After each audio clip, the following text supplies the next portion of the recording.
सृष्टि बचपन से ही दिखने में सुंदर नहीं थी, लेकिन अमीर बाप की बेटी सृष्टि पर उसकी माँ जान छिड़कती।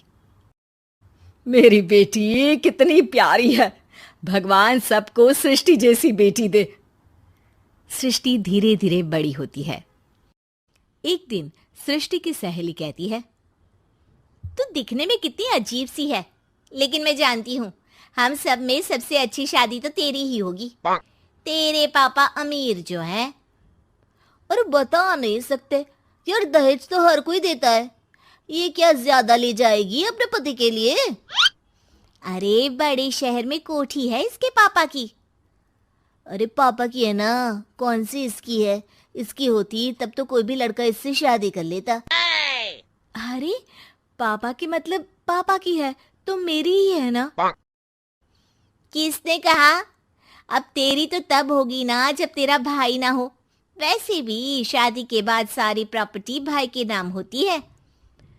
सृष्टि समझ जाती है कि उसे किसी भी हालत में माँ बाप की सारी प्रॉपर्टी को अपने नाम करना है, लेकिन कैसे? एक दिन सृष्टि का भाई शीनू कहता है, बहन क्या कर रही है? तुझसे एक बात करनी है। अरे हाँ करना, मैं तो तेरी बहन हूँ। बहन मेरी लाइफ में ना एक लड़की है, बहुत अच्छी है। मैं सोच रहा हूँ माँ और पापा से बात करूँ शादी के लिए। सृष्टि को समझ में आ जाता है कि भाई की शादी होते ही भाभी उसे एक दिन भी घर में बर्दाश्त नहीं करेगी। क्या बात है भाई, बताना कौन है वो? यार वो बहुत अच्छी लड़की है, पढ़ी लिखी है, मेरे साथ जॉब भी करती है। बस एक प्रॉब्लम है। प्रॉब्लम? क्या प्रॉब्लम है भाई? यार वो शादीशुदा है, लेकिन उसके पति ने उसे सिर्फ इसलिए छोड़ दिया क्योंकि उसके माँ बाप दहेज नहीं दे पाए। सृष्टि ये सुनकर न जाने क्यों खुश हो जाती है।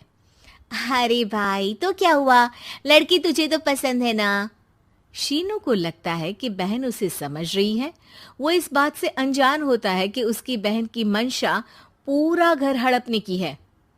सृष्टि अपनी माँ से कहती है, मम्मी मुझे तो बहुत चिंता है।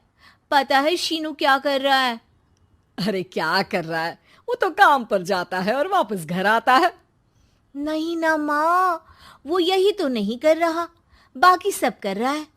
आपको पता है उससे प्यार है, और वो भी एक शादीशुदा लड़की से। हैं? ये क्या हो गया? मैं सोसाइटी में क्या मुंह दिखाऊंगी? अरे तेरे पापा तो यही कहेंगे कि मैंने ही उसे बिगाड़ दिया है। माँ देखो, मेरी बात मानो, पापा पर भी विश्वास करने की जरूरत नहीं है। अब आप ही बताओ, पापा इतनी देर घर के बाहर रहते हैं क्यों? बोलो। अरे बेटा वो तो नौकरी करते हैं ना। तू बहुत भोली है माँ। पापा का ऑफिस तो 7 बजे खत्म हो जाता है, लेकिन देखो कितनी देर से आते हैं। अरे नहीं बेटा, ऐसी कोई बात नहीं है। सृष्टि माँ को एक औरत से बात करते पिता की फोटो दिखाती है। देखो माँ कैसे हैं पापा।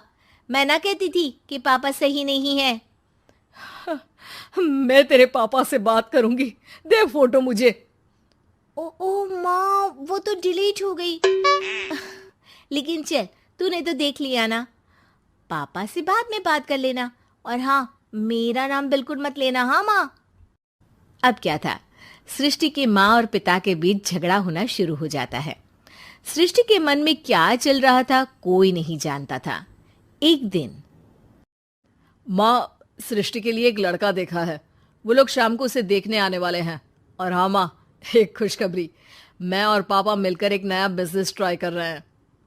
शाम को लड़का आता है, सांवले रंग का। सृष्टि को तो बिल्कुल भी पसंद नहीं आता। लड़की की माँ कहती है, लड़की का चेहरा तो कोई खास नहीं, लेकिन अगर मेरे बेटे को आप लोग सेटल कर दें तो मैं उसकी शादी आपकी बेटी से करवा दूं। सृष्टि को लड़का बिल्कुल पसंद नहीं था। उसे भाई पर गुस्सा आ जाता है। लड़के वालों के जाने के बाद कहती है, माँ देखा शीनू मेरे लिए कैसा लड़का लेकर आया, न दिखाने लायक न सुनने लायक, सेटल भी नहीं, वो भी हम करे। अरे माँ, मैं जानती हूँ ये मेरी शादी किसी भी घर में क्यों करवाना चाहता है। अरे कैसी बात कर रही है बहन? तूने तो देखा ना, लड़के को मैंने ही मना कर दिया तुझसे शादी के लिए। जिसने लड़का बताया था उसने उसकी बहुत तारीफ की थी। बात आई गई हो जाती है, लेकिन सृष्टि का मन शांत नहीं होता।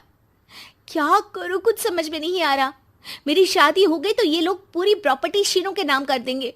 मेरे हाथ तो कुछ लगेगा ही नहीं। तभी सृष्टि को आइडिया आता है। वो किसी वकील को फोन करती है। जी देखिए, अगर आपके मम्मी पापा का तलाक हो जाता है तो आपके पिता की आधी प्रॉपर्टी आपकी माँ के नाम हो जाएगी। फिर उसे वो किसी को भी दे सकती है। सृष्टि अब माँ को बेटे के खिलाफ भरती है। माँ, शीनू पर नजर रखा करो। वो जिस लड़की के प्यार में है ना, वो शादीशुदा है। यहाँ आएगी, सारा पैसा, रुपया, जमीन, जायदाद सब हड़प लेगी। पापा का भी हाल तुमसे छुपा नहीं है। ऐसा ना हो कि मैं और आप एक दिन सड़क पर भीख मांगे। हे भगवान, मैं तो जीते जी मर जाऊंगी अगर ऐसा हो गया तो। ऐसा हो गया नहीं माँ, ऐसा ही होगा। अभी समय है, आगे का सोच लो। मैं तो कहती हूँ पापा से आधी प्रॉपर्टी लेकर अलग हो जाओ। पापा की आधी प्रॉपर्टी भी हम लोगों को अगर मिल जाती है ना, तो अगले 7 जन्म सफल समझो। बेचारी माँ बेटी के कहने पर पति से तलाक लेकर अलग हो जाती है। सृष्टि अब पैसों से गाड़ी और अपने दूसरे महंगे शौक पूरे करने लगी। उसके दोस्त भी उसके पैसे इस्तेमाल करते। सृष्टि, कल तुम कहाँ थी?